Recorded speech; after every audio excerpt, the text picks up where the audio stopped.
If you've ever poured a bowl of cereal without thinking about the story behind those flakes, prepare to discover a history that is stranger than fiction. The popular breakfast you take for granted has its origins in a religious reform movement, a notorious feud between brothers, and a fortune that built sprawling estates while leaving emotional devastation in its wake.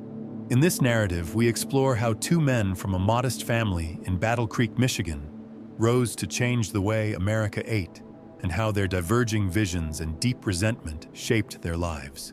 The tale begins with John Harvey Kellogg and his younger brother Will Keith, sons of devout Seventh-day Adventists who were raised to believe Christ's return was imminent. John, the elder, defied expectations and studied medicine, becoming a physician and health reformer who preached what he called biologic living, vegetarian diets, abstinence from alcohol and tobacco, avoidance of condiments, and a fixation on digestive purity. He took charge of an Adventist sanitarium in Battle Creek, where he developed a menu so bland and monotonous that patients complained. It was in this setting, with the help of his wife Ella and his younger brother, that he began experimenting with cereal grains as a way to provide easy-to-digest foods for his patients. Their experiments accidentally produced wheat flakes in 1894 when a batch of dough left to ferment was flattened and baked. Corn Flakes followed a few years later. At first, the brothers sold their products by mail order, catering mainly to former patients. But the potential of a convenient breakfast cereal soon attracted rival entrepreneurs, and a cereal boom was born. John Harvey Kellogg's obsession with health was not merely about nutrition. He believed that an austere lifestyle would curb what he considered moral vices, particularly sexual impulses. He was convinced that rich foods and spices inflamed the senses, while plain vegetarian diets and whole grains kept them in check. In his 1877 book, he listed dozens of ailments that he blamed on masturbation, from insomnia and crooked gait to an aversion to girls. For those he deemed sufferers, he promoted extreme remedies. He advocated circumcision without anesthetic and clitoridectomy to deter sexual curiosity, and designed machines to administer yogurt enemas, pumping fermented milk through both mouth and anus to cleanse the colon. He claimed that yogurt was best when introduced at both ends of the digestive tract, and boasted about his daily routines that included multiple bowel movements. His personal life mirrored his teachings. He never consummated his marriage and instead adopted children, eventually raising 42 adoptees with his wife. To John, the body was a temple, but his rigid interpretation of morality turned him into a self-appointed guardian who would go to painful extremes to enforce purity. The cereal experiments at the sanitarium were part of a broader mission to create foods that would, in his words, reduce excitement and keep the population chaste. The discovery of flakes might have been a happy accident, but the partnership between the Kellogg brothers was anything but harmonious. While John obsessed over bowel movements and moral reform, Will was the one who managed the day-to-day operations of the sanitarium's kitchen and later the Sanitas Food Company. Will endured years of belittlement and humiliations at the hands of his elder brother. John demanded that Will take dictation while he bathed or used the toilet, and dismissed his younger siblings' business ideas as trivial. The power dynamics were clear. John was the charismatic physician and lecturer, while Will played the role of dutiful subordinate. Yet Will saw potential beyond the health retreat. He believed their toasted cereal could become a staple for ordinary families, especially if it tasted better. He urged his brother to add sugar and salt, but John refused. He feared that sweetness would awaken the passions he sought to suppress. Frustrated, Will used his savings to purchase the rights to the flaked cereal recipe from his brother, and, in 1906, founded the Battle Creek Toasted Corn Flake Company. He poured resources into advertising, famously instructing consumers to wink at their grocer in exchange for a free sample, and within months, he watched sales multiply. By shipping carloads of cornflakes across the country, he transformed breakfast from a laborious chore into a quick pour from a box, and launched the modern convenience food industry. Rival cereal companies emerged almost overnight. An ex-patient of the sanitarium named C.W. Post copied their recipe and launched Grape Nuts and Postum, building a fortune that rivaled the Kellogg's. Dozens of other companies sprouted across Battle Creek, turning the town into the breakfast cereal capital of America. Amid this boom, John remained indifferent to the commercial potential of the cereal. He was more interested in promoting his health doctrines. He continued to produce cereals through his Sanitas food company and insisted on using the family name on his products, provoking a battle over branding. Will, who had invested heavily in marketing the Kellogg name, sued his brother for the exclusive right to use their surname. John countersued, insisting that as the world-famous physician and the originator of the product, the name belonged to him. The dispute dragged on for years and eventually reached the state Supreme Court. Will argued that he had spent millions of dollars on advertising and that consumers associated the Kellogg name with his Corn Flakes. John maintained that his medical fame gave him prior claim. In the end, the court sided with Will, granting him exclusive rights to the family name on cereal packaging, while John was permitted only a small notation on his boxes. The legal battle, which lasted from 1911 to 1921, cemented the bitterness between the brothers. Though Will had won, the process deepened the rift. They would rarely speak again, and their feud became part of cereal lore. As Will's company flourished, his methods reflected a keen understanding of marketing.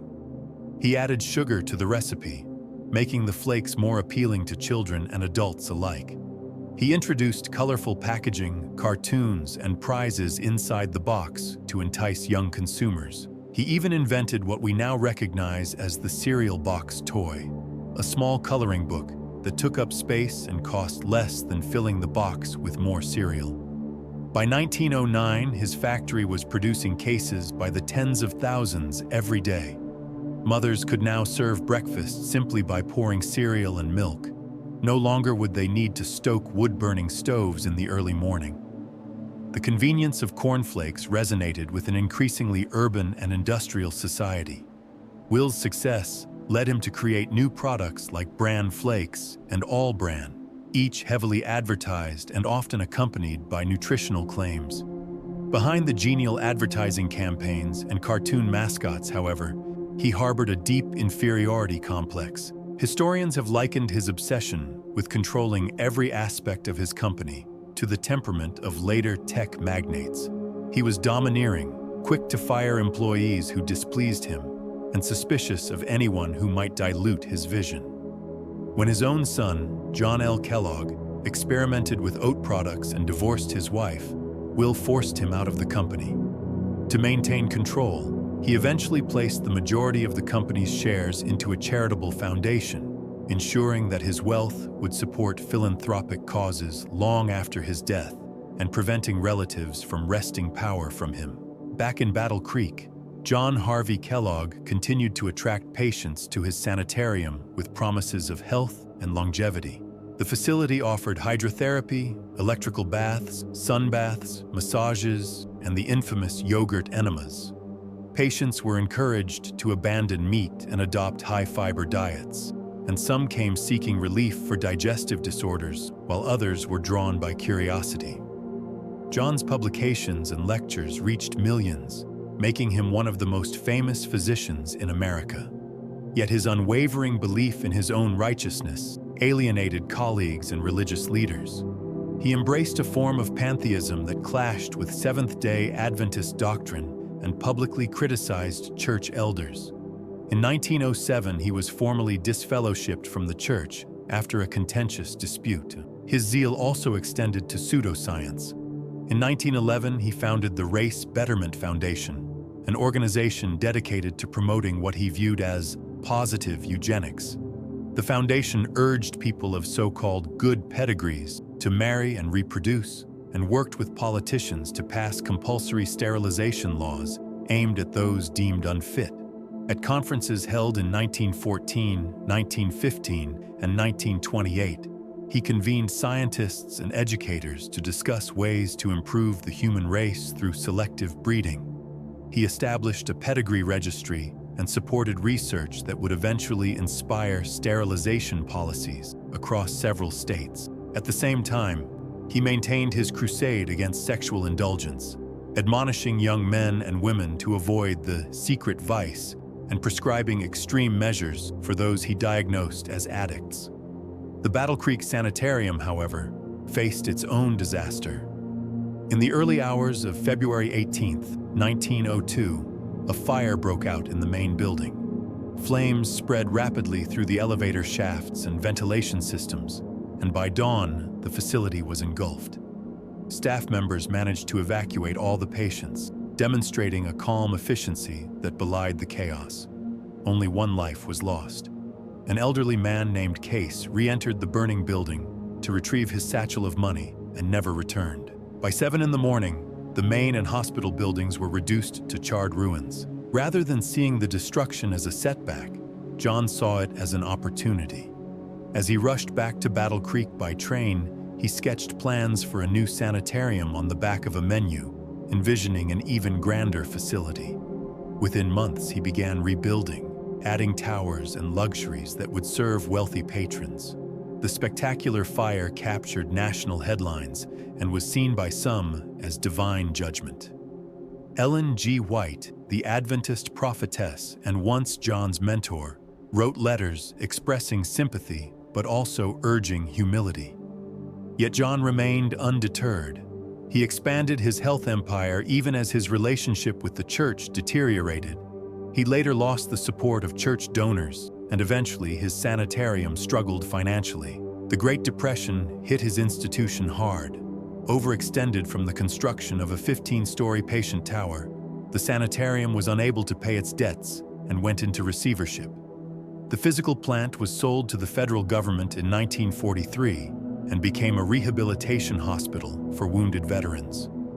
Thus, the utopian health resort that had once been the centerpiece of John's vision ended up as a government facility, its founder marginalized and its reputation tarnished. While John's empire waned, Will's fortune allowed him to build homes that reflected both his wealth and his personal idiosyncrasies. In the mid-1920s, he purchased 377 acres overlooking Gull Lake in southwestern Michigan and commissioned architect Myron Hunt to design a manor house for his son Carl, who was suffering from tuberculosis. Construction of the Kellogg Manor House began in 1925. The house featured light-filled rooms, sleeping porches designed to maximize fresh air, and a pipe organ that could fill the halls with music. Surrounding the mansion were gardens, barns, and stables for Will's beloved Arabian horses. He kept a herd of Arabian stallions and allowed the public to visit on Sundays to watch his horses gallop, reflecting his desire to share his wealth with the community. Visitors admired the picturesque estate and marveled at the combination of rustic charm and modern comfort. Yet the house was also a testament to the profits of processed foods. The Corn Flakes empire had funded a private kingdom for one family. When World War II erupted, the estate found a new purpose.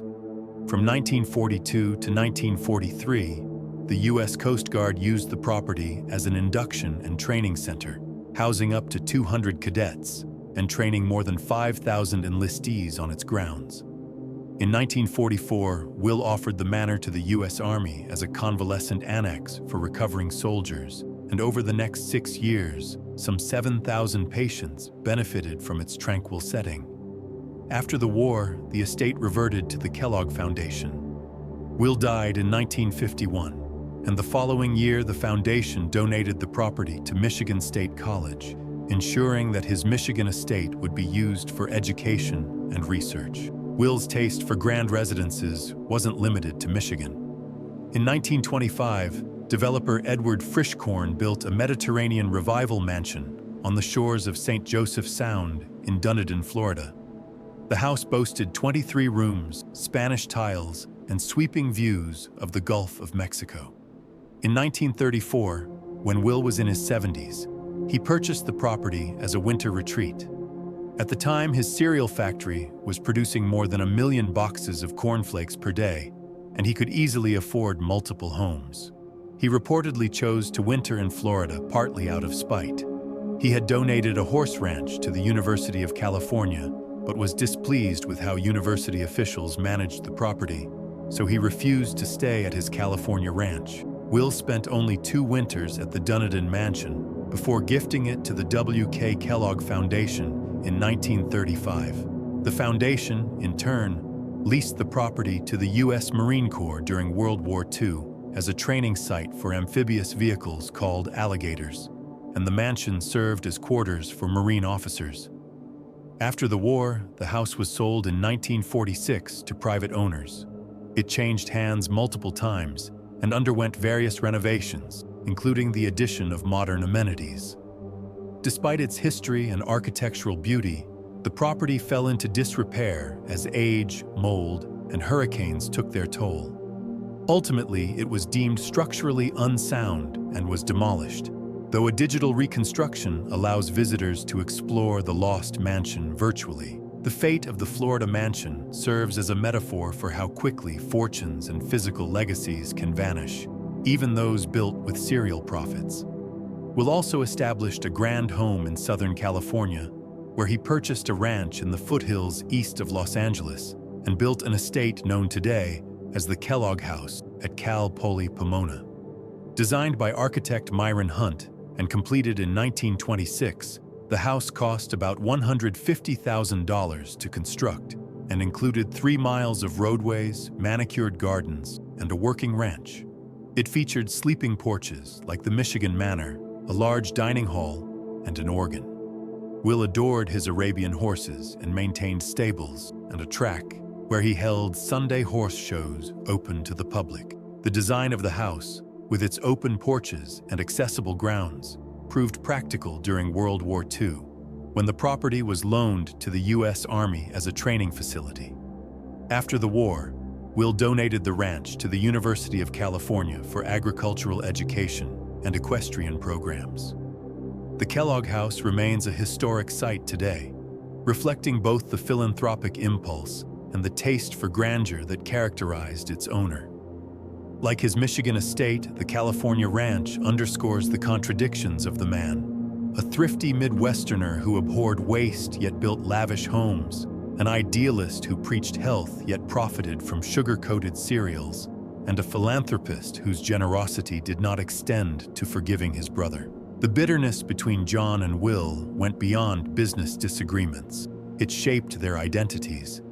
Their siblings and extended family were caught in the middle, reluctant to take sides lest they incur the wrath of either brother. The feud left scars that persisted for decades. When Will died, his grandson wrote that nobody in the family shed a tear. Both men went to their graves aware of how acidic their relationship had become. In their final years, John attempted to reconcile, but Will rebuffed him. Historians have noted that both men were deeply unhappy despite their public success. John's unrelenting crusades and self-importance alienated him from friends and colleagues. His eugenics agenda is now remembered as a shameful chapter in American science. Will's immense wealth could not overcome his feelings of inadequacy.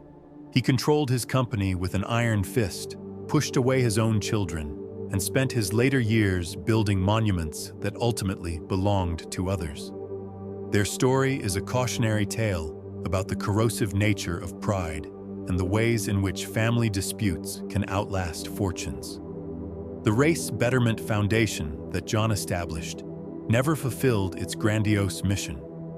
After his death in 1943, the foundation's funds were mismanaged by trustees and gradually squandered.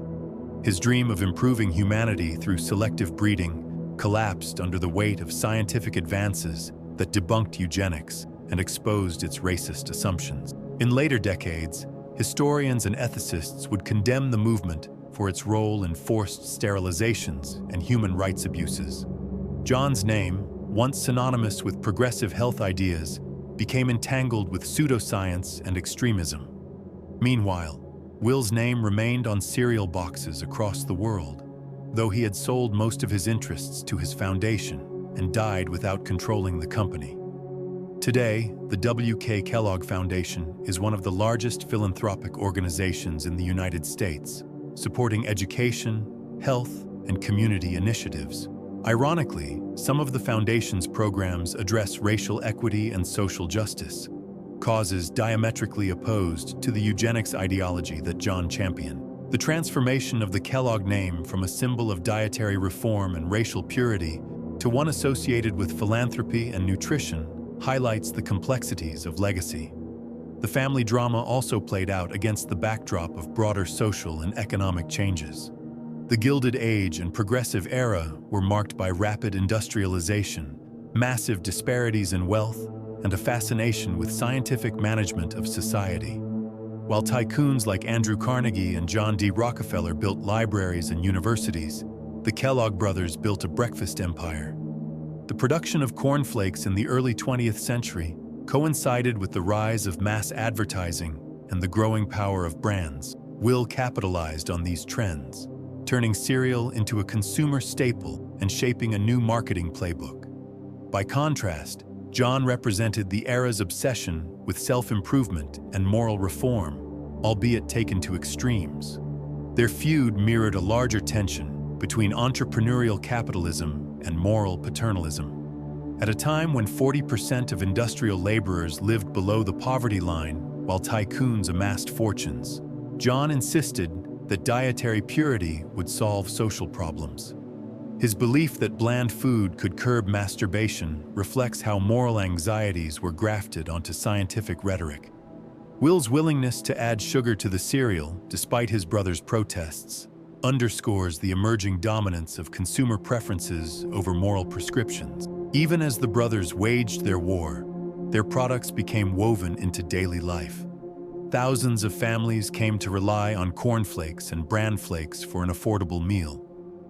During the Great Depression, the Kellogg Company weathered the downturn by increasing advertising and diversifying its product line. The availability of mass-produced cereal provided a sense of consistency in a turbulent era.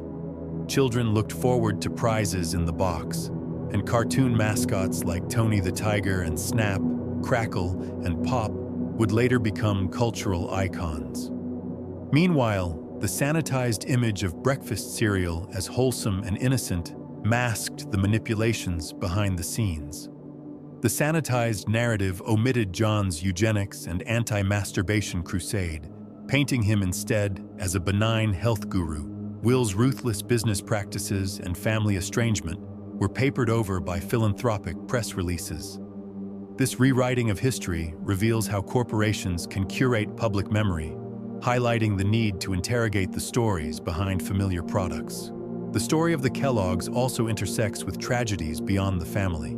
The 1902 sanitarium fire was not the only calamity associated with John's endeavors. Throughout his career, he experimented with medical devices and treatment that were at times dangerous. Some patients subjected themselves to high-voltage electrical baths, cold water douches, and prolonged fasting regimens under his supervision. While many reported improved digestion, others suffered adverse effects. John's insistence on self-experimentation and his disregard for conventional medical practice drew criticism from colleagues. At the same time, his moral crusade inflicted psychological harm on countless adolescents who internalized his messages about sin and sexuality. His advocacy for circumcision as a cure for masturbation led to irreversible surgeries on children. The Race Betterment Foundation's support for sterilization laws contributed to thousands of forced procedures across the country. These dark legacies remind us that well-intentioned reformers can cause great harm when driven by dogma and lacking humility. Will's properties also saw their share of drama. Stories circulated about the Dunedin mansion being haunted by the spirits of those who trained there during the war, though such tales are more folklore than fact.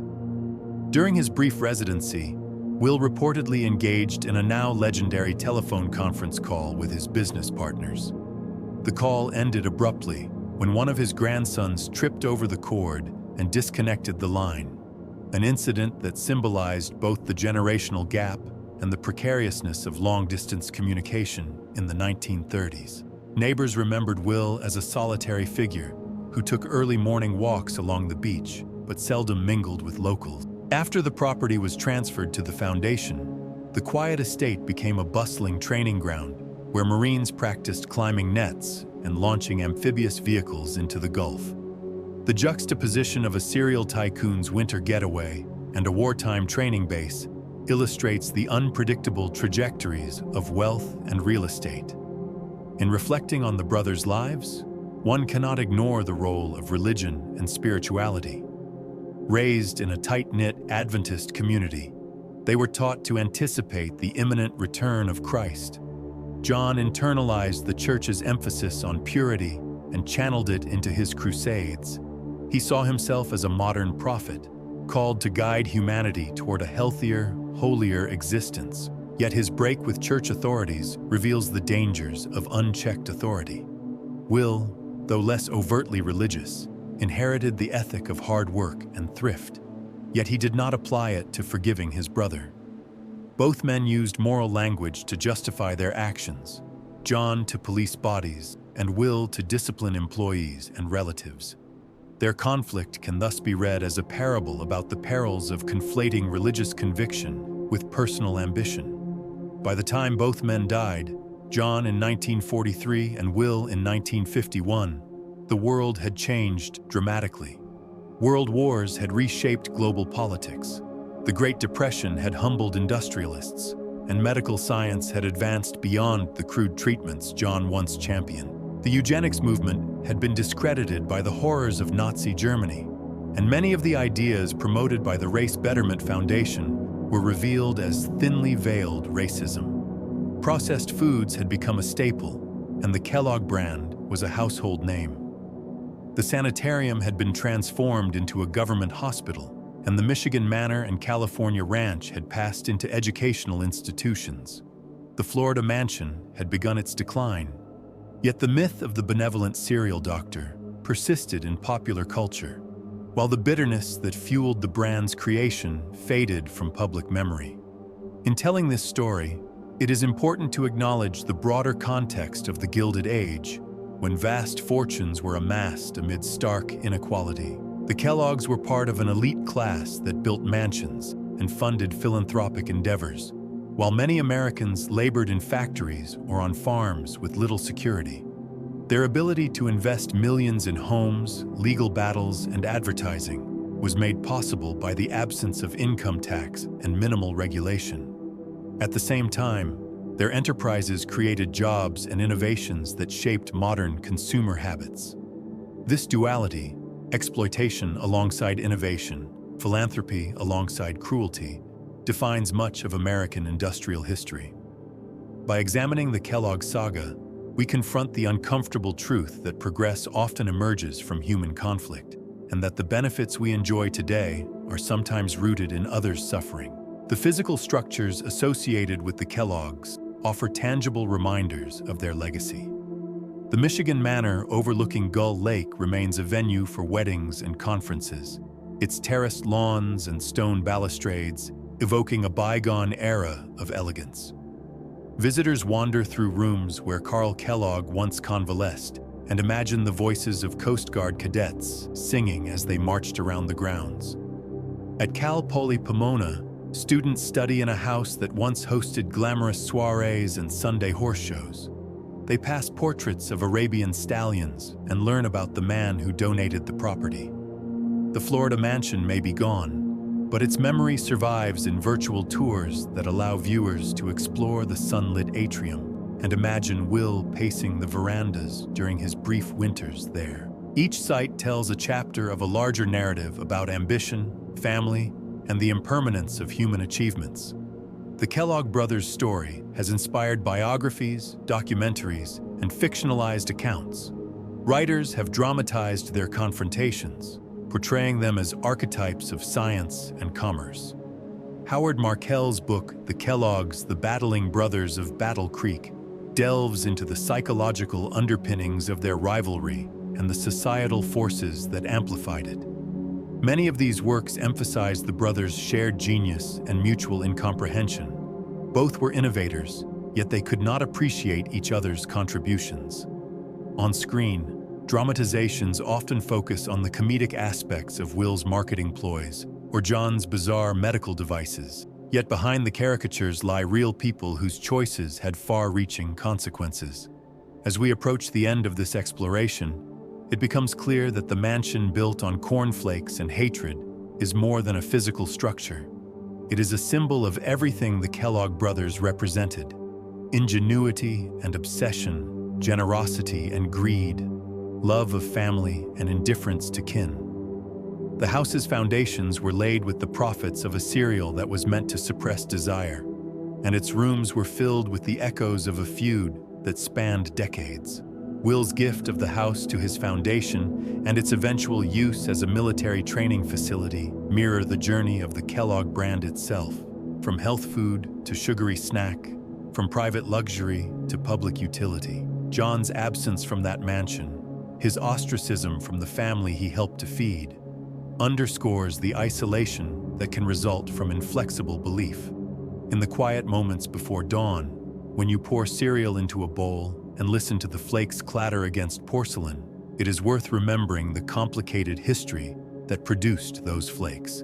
They are the product of religious fervor, brotherly rivalry, medical quackery, advertising genius, and philanthropic ambition. They remind us that the conveniences of modern life often have messy origins.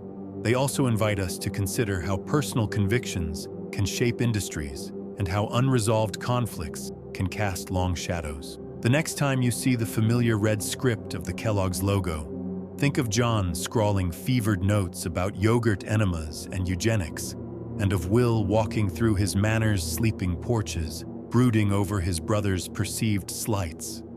In doing so, you participate in a history that blends breakfast with bitterness, philanthropy with prejudice, and cornflakes with the darkest corners of human nature. Growing up in a devout household shaped both John and Will in ways that would reverberate for decades. Their father, John Preston Kellogg, was a broom maker and small businessman who moved the family from Massachusetts to Michigan when his sons were young.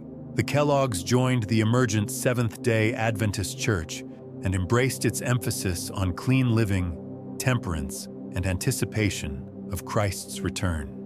The boys attended school irregularly because their parents believed formal education mattered little in the face of impending apocalypse. Yet young John displayed a hunger for knowledge. He apprenticed at the Western Health Reform Institute in Battle Creek, where he assisted physicians and absorbed the teachings of early Adventist leaders. Ellen G. White, a founder of the church, took an interest in him and arranged for him to study medicine.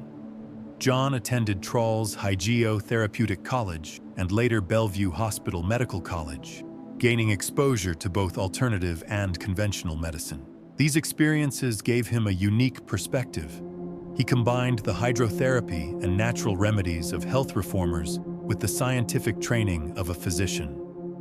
The blend would define his career as he wielded the authority of science to advance his moral and dietary prescriptions.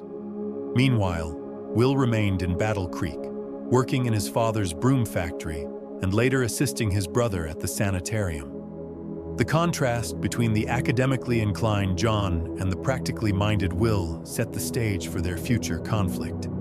John's fascination with digestion and elimination bordered on obsession. He believed that good health hinged on the regularity and cleanliness of the bowels, and that improper digestion led to disease, moral decay, and insanity. He condemned condiments like mustard, pepper, vinegar, and even salt, arguing that they were stimulants that excited the nervous system and inflamed sexual desires. He lectured patients on the dangers of overeating and invented mechanical devices to encourage proper posture while defecating. At the sanitarium, he popularized the use of a vibrating chair designed to shake the abdomen and stimulate intestinal peristalsis. He wrote extensively about the benefits of chewing food thoroughly, recommending that each bite be masticated dozens of times until it turned to liquid. His fascination extended to animals. He spent hours observing gorillas and other primates at zoos, noting their frequent bowel movements and attributing their regularity to a diet rich in fiber. He urged his patients to emulate these animals by consuming bran cereals and fruits, insisting that humans should have multiple bowel movements a day.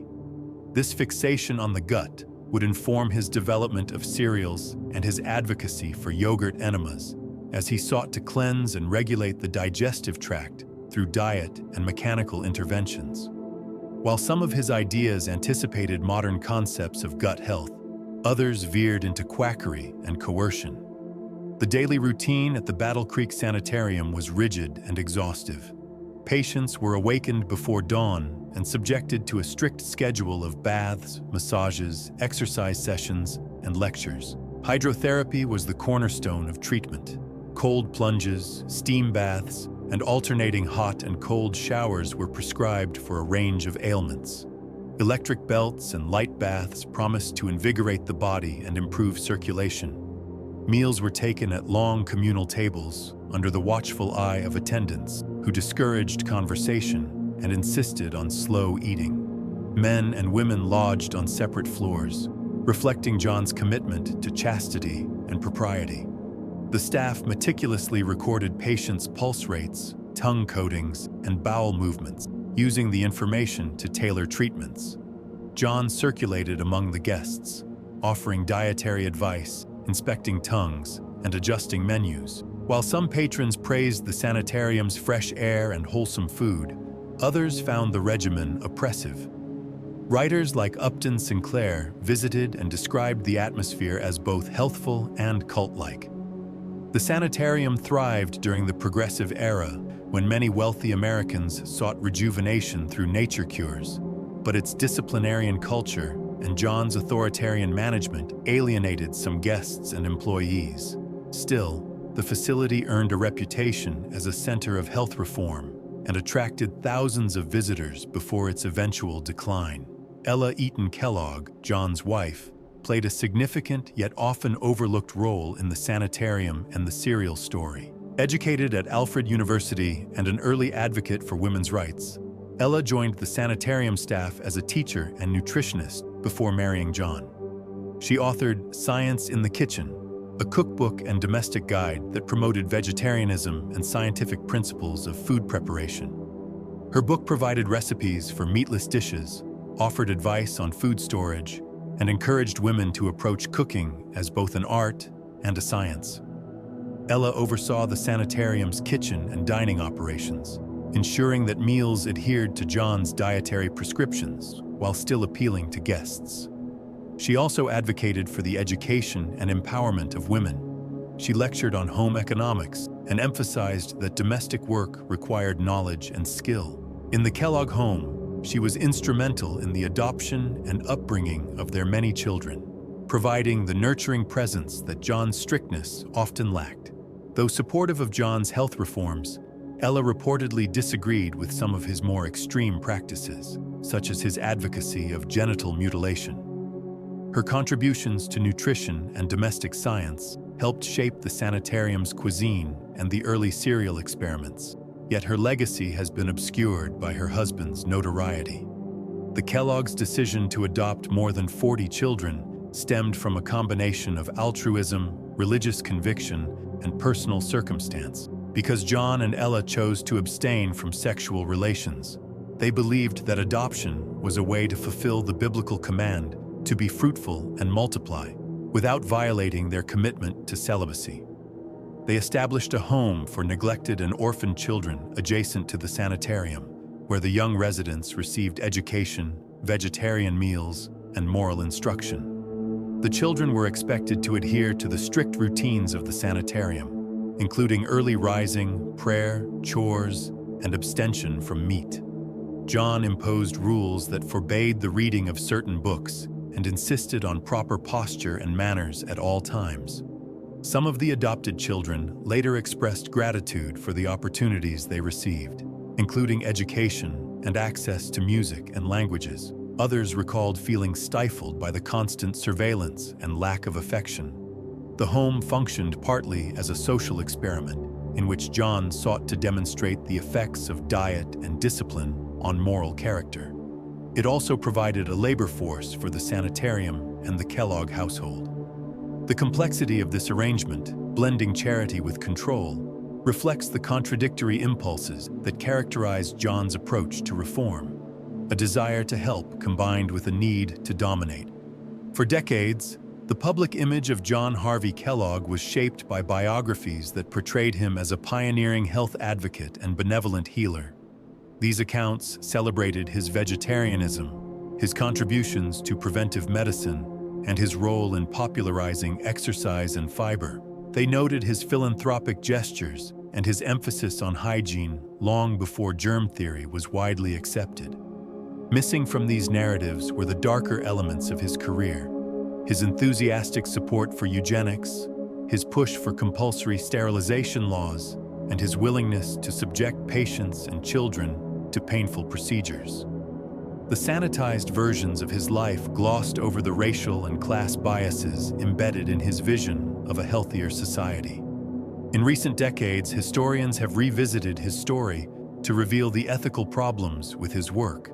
They have highlighted how his belief in racial hygiene intersected with broader currents of scientific racism, and how his medical authority lent credibility to policies that violated bodily autonomy. By juxtaposing the sanitized biography with the fuller historical record, we gain a more nuanced understanding of how charismatic reformers can both advance beneficial ideas and perpetuate harm. This duality challenges us to critically evaluate the legacies of influential figures rather than accepting hagiographies at face value.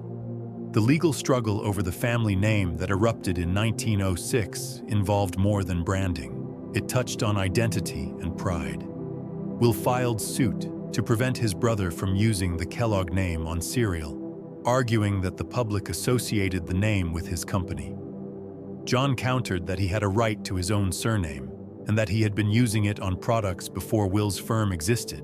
The case wound through various courts, with lower courts issuing conflicting rulings. In 1911, a judge granted Will exclusive rights in the United States, but John continued to appeal and sought to sell his cereal overseas under the Kellogg name. The litigation expanded to cover international markets and dragged on until 1921, when Will finally obtained worldwide rights. John's packaging thereafter included only a small script on the back panel, stating that the product was made by J.H. Kellogg of Battle Creek. The public largely sided with Will, viewing John as a sore loser who should have accepted the court's verdict. The lawsuit drained both men financially and emotionally. John felt humiliated and convinced that his brother had betrayed him. In letters to friends, he complained that Will's advertising had misled consumers and that the court had disregarded his pioneering role in developing cereal. The bitter aftermath lingered, poisoning any chance at reconciliation. W.K. Kellogg's philanthropic vision was both ambitious and pragmatic. Having amassed a fortune through cereal sales, he believed that wealth carried a responsibility to improve society. In 1930, he created the W.K. Kellogg Foundation, transferring the majority of his company's shares into the endowment. He directed that the foundation focus on the health, welfare, and education of children, as well as the betterment of farmers and animals. Over the following decades, the foundation funded schools, libraries, hospitals, and community centers across the United States and beyond. It supported 4-H clubs, cooperative extension programs, and research into sustainable agriculture. It provided scholarships for nurses and teachers and built youth camps and playgrounds. Will also purchased land for demonstration farms and bird sanctuaries, reflecting his love of nature. Notably, he deliberately limited the inheritance he left to his children and grandchildren, stating that he wished to prevent the curse of wealth from spoiling their character. Instead, he endowed his foundation with billions, ensuring its longevity. His philanthropic strategy contrasted sharply with that of other industrialists who left fortunes to family trusts or invested in more visible monuments like museums. Today, the foundation he established continues to wield influence, awarding grants to initiatives that promote racial equity. early childhood development, and community leadership. That such generosity sprang from a man driven by rivalry and self-doubt underscores the complexity of human motives. The Race Betterment Foundation's conferences were grand spectacles of pseudo-scientific ambition. Held in 1914, 1915, and 1928, they attracted physicians, biologists, educators, and politicians who shared an interest in improving the human race through selective breeding. Attendees listened to lectures on heredity, hygiene, and degeneracy, and toured exhibits displaying normal and abnormal skulls and charts, purportedly showing the cost of caring for those deemed unfit. The meetings hosted fitter family contests in which married couples and their children submitted to measurements, blood tests, and questionnaires about ancestry and morality. Winners received medals and were celebrated as models of genetic excellence. Speakers urged state legislators to enact sterilization laws and to establish eugenic marriage counseling. John Harvey Kellogg delivered addresses extolling the virtues of large families among those of Northern European descent and warning of the dangers posed by immigrants and the poor.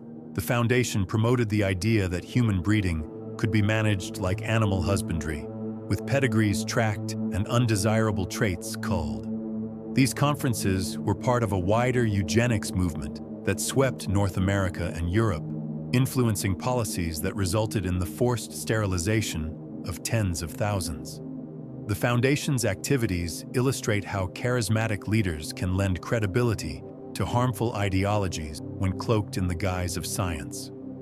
The controversy that led to John's disfellowship from the Seventh-day Adventist Church centered on theology as much as on personality. In his 1903 book, The Living Temple, John used metaphors that suggested God resided in every particle of creation. Church leaders interpreted this as pantheism, a belief they considered heretical. They warned John to clarify his language, but he refused, insisting that his views were misunderstood. Tensions escalated as he asserted his independence from denominational authority and questioned the competence of church administrators. At the 1907 General Conference, he was formally disfellowshipped, along with his supporters. The schism divided members, with some viewing John as a prophet, persecuted for his honesty, and others seeing him as arrogant and rebellious. The break had practical consequences. Without the financial support of the church, John had to rely more on wealthy patrons and paying patients to keep the sanitarium afloat. His estrangement from the Adventist community also isolated him socially. Many former friends turned away. The episode reveals the peril of elevating charismatic leaders beyond accountability and the fragility of religious movements when confronted by doctrinal disputes. The global spread of the Kellogg brand and the evolution toward sugary cereals illustrate the changing nature of food culture. In the years after World War II, the company expanded beyond the United States, opening factories in Canada, Britain, and Australia.